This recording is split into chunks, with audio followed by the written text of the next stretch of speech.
ਨਾਜ਼ਰੀਨ, ਪਾਕਿਸਤਾਨ ਦੀ ਮਈਸ਼ਤ ਤੋਂ ਲੈ ਕੇ ਖਾਰਜਾ ਪਾਲਿਸੀ ਤੱਕ ਹਰ ਪਾਸਿਓਂ ਚੰਗੀਆਂ ਖਬਰਾਂ ਸਾਹਮਣੇ ਆ ਰਹੀਆਂ ਨੇ ਤੇ ਇਹਨਾਂ ਵਿੱਚੋਂ ਇੱਕ ਸਭ ਤੋਂ ਵੱਡੀ ਖਬਰ ਇਹ ਸਾਹਮਣੇ ਆ ਰਹੀ ਹੈ ਕਿ ਭਾਰਤੀ ਵਜ਼ੀਰ ਆਜ਼ਮ ਨਰਿੰਦਰ ਮੋਦੀ ਵੀ ਆਖਰਕਾਰ ਪਾਕਿਸਤਾਨ ਦੇ ਸਰਕਾਰੀ ਦੌਰੇ ਤੇ ਇਸਲਾਮਾਬਾਦ ਆ ਰਹੇ ਨੇ। ਇਸ ਖਬਰ ਦੀ ਤਫਸੀਲ ਵੱਲ ਜਾਣ ਤੋਂ ਪਹਿਲਾਂ ਤੁਸੀਂ ਪੰਜਾਬੀ ਦੇ ਸਭ ਤੋਂ ਵੱਡੇ ਮੀਡੀਆ ਨੈਟਵਰਕ ਭੁਲੇਖਾ ਟੀਵੀ ਨੂੰ ਸਬਸਕ੍ਰਾਈਬ ਕਰ ਲਓ ਤਾਂ ਕਿ ਸਾਡੀ ਹਰ ਖਬਰ ਤੁਹਾਨੂੰ ਵੇਲੇ ਸਿਰ ਮਿਲਦੀ ਰਹੇ। ਨਾਜ਼ਰੀਨ, ਪਾਕਿਸਤਾਨ ਤੇ ਭਾਰਤ ਦੇ ਦਰਮਿਆਨ ਪਿਛਲੇ ਕੁਝ ਸਾਲਾਂ ਤੋਂ ਕਸ਼ੀਦਗੀ ਆਪਣੇ ਅਰੂਜ ਤੇ ਪਹੁੰਚ ਗਈ ਸੀ, ਜਿਹੜੀ ਦੋ ਐਟਮੀ ਮੁਲਕਾਂ ਵਾਸਤੇ ਹੀ ਨਹੀਂ ਬਲਕਿ ਪੂਰੀ ਦੁਨੀਆ ਵਾਸਤੇ ਖਤਰੇ ਦੀ ਘੰਟੀ ਬਣ ਗਈ ਸੀ, ਜਿਹੜੀ ਮੁਸਲਸਲ ਵੱਜ ਰਹੀ ਸੀ ਤੇ ਵਜ਼ੀਰ ਆਜ਼ਮ ਇਮਰਾਨ ਖਾਨ ਨੇ ਅਕਵਾਮ ਮੁਤਹਿਦਾ ਵਿੱਚ ਆਪਣੀ ਤਕਰੀਰ ਦੇ ਦੌਰਾਨ ਇਸ ਖਤਰੇ ਵੱਲ ਇਸ਼ਾਰਾ ਵੀ ਕੀਤਾ ਸੀ। ਇੱਕ ਵੇਲਾ ਤੇ ਇਹੋ ਜਿਹਾ ਵੀ ਆਇਆ ਕਿ ਦੋਹਾਂ ਮੁਲਕਾਂ ਨੇ ਇੱਕ ਦੂਜੇ ਨਾਲ ਹਵਾਈ ਜੰਗ ਲੜਨ ਤੋਂ ਬਾਅਦ ਮਿਜ਼ਾਈਲਾਂ ਦੇ ਨਿਸ਼ਾਨੇ ਵੀ ਲੈ ਲਏ ਸਨ ਤੇ ਬਟਨਾਂ ਤੇ ਹੱਥ ਵੀ ਰੱਖ ਦਿੱਤਾ ਸੀ। ਫਿਰ ਦੁਨੀਆ ਦੇ ਵੱਡੇ ਚੌਧਰੀਆਂ ਨੇ ਵਿੱਚ ਵਿਚੋਲਾ ਕਰਾ ਕੇ ਗੱਲ ਵਧਣ ਤੋਂ ਰੋਕ ਲਈ। ਇਸ ਟਾਈਮ ਜਿਹੜੀ ਭਾਰਤ ਤੇ ਪਾਕਿਸਤਾਨ ਦੇ ਦਰਮਿਆਨ ਕਸ਼ੀਦਗੀ ਘਟਦੀ ਨਜ਼ਰ ਆ ਰਹੀ ਹੈ ਤੇ ਜ਼ਿਆਕਾਰਾਂ ਦੇ ਮੁਤਾਬਕ ਇਹਦੀ ਵਜ੍ਹਾ ਨਵੀਂ ਅਮਰੀਕੀ ਸਰਕਾਰ ਹੈ। ਮੋਦੀ ਨੇ ਡੋਨਾਲਡ ਟਰੰਪ ਦੀ ਹਮਾਇਤ ਵਿੱਚ ਅਮਰੀਕਾ ਤੇ ਇੰਡੀਆ ਵਿੱਚ ਜਲਸੇ ਕਰਾ ਕੇ ਉਹ ਕੰਮ ਕੀਤਾ ਸੀ ਜਿਹੜਾ ਕਿਸੇ ਵੀ ਸਿਆਣੇ ਸਿਆਸਤਦਾਨ ਨੂੰ ਨਹੀਂ ਕਰਨਾ ਚਾਹੀਦਾ।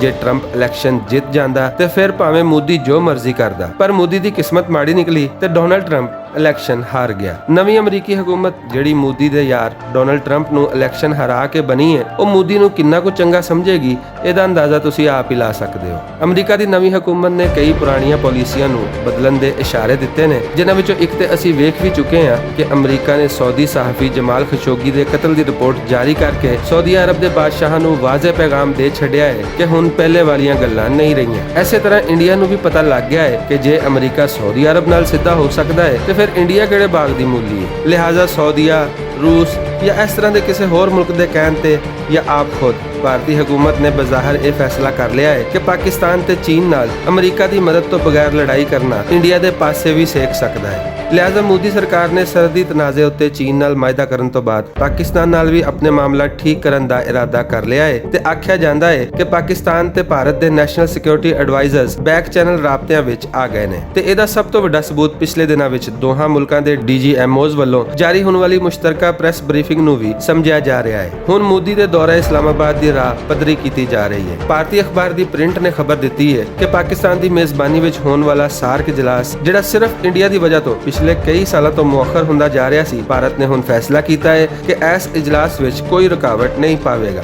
ਯਾਨੀ ਇਹ ਇਜਲਾਸ ਹੋਵੇਗਾ। ਜੇ ਭਾਰਤ ਇਹ ਕਹਿ ਰਿਹਾ ਹੈ ਕਿ ਸਾਰਕ ਇਜਲਾਸ ਹੋਵੇਗਾ ਤੇ ਫਿਰ ਯਕੀਨੀ ਗੱਲ ਹੈ ਕਿ ਸਾਰਕ ਮੁਲਕਾਂ ਦੇ ਸਾਰੇ ਸਰਬਰਾਹ ਮੋਦੀ ਸਮੇਤ ਪਾਕਿਸਤਾਨ ਆਣਗੇ। ਦੂਜੇ ਲਫ਼ਜ਼ਾਂ ਵਿੱਚ ਮੋਦੀ ਪਾਕਿਸਤਾਨ ਆਉਣ ਨੂੰ ਤਿਆਰ ਹੋ ਗਿਆ ਹੈ। ਲੱਗਦਾ ਹੈ ਮੋਦੀ ਨੂੰ ਵੀ ਸਮਝ ਆ ਗਈ ਹੈ ਕਿ ਟਰੰਪ ਦੇ ਹਾਰਨ ਤੋਂ ਬਾਅਦ ਖਿੱਤੇ ਵਿੱਚ ਕਿਸੇ ਵੀ ਕਿਸਮ ਦਾ ਲੜਾਈ ਝਗੜਾ ਇੰਡੀਆ ਆਪਣੀ ਅਧਮਰੀ ਮਈਸ਼ਤ ਦੇ ਨਾਲ ਬਰਦਾਸ਼ਤ ਨਹੀਂ ਕਰ ਸਕੇਗਾ ਤੇ ਭਾਰਤ ਦਾ ਫਾਇਦਾ ਇਸੇ ਵਿੱਚ ਹੈ ਕਿ ਚੀਨ ਨਾਲ ਹੱਥ ਮਿਲਾਉਣ ਤੋਂ ਬਾਅਦ ਹੁਣ ਪਾਕਿਸਤਾਨ ਨਾਲ ਵੀ ਹੱਥ ਮਿਲਾ ਲਿਆ ਜਾਵੇ। ਯਾਨੀ ਅਮਰੀਕਾ ਵਿੱਚ ਨਵੀਂ ਹਕੂਮਤ ਆਉਣ ਤੋਂ ਬਾਅਦ ਅਰਬ ਮੁਲਕ ਤੇ ਮੋਦੀ ਦਾ ਇੰਡੀਆ ਇਹ ਸਭ ਪਾਕਿਸਤਾਨ ਵੱਲ ਦੇਖ ਰਹੇ ਨੇ ਤੇ ਹੁਣ ਪਾਕਿਸਤਾਨ ਦੇ ਲੀਡਰਾਂ ਨੂੰ ਚਾਹੀਦਾ ਹੈ ਕਿ ਮੌਕੇ ਦਾ ਫਾਇਦਾ ਚੁੱਕਦਿਆਂ ਹੋਇਆਂ ਭਾਰਤ ਨਾਲ ਕਸ਼ਮੀਰ ਦੇ ਮੁੱਦੇ ਤੇ ਕੋਈ ਠੋਸ ਪੇਸ਼ਰਫਤ ਕਰਵਾ ਲੈਣ।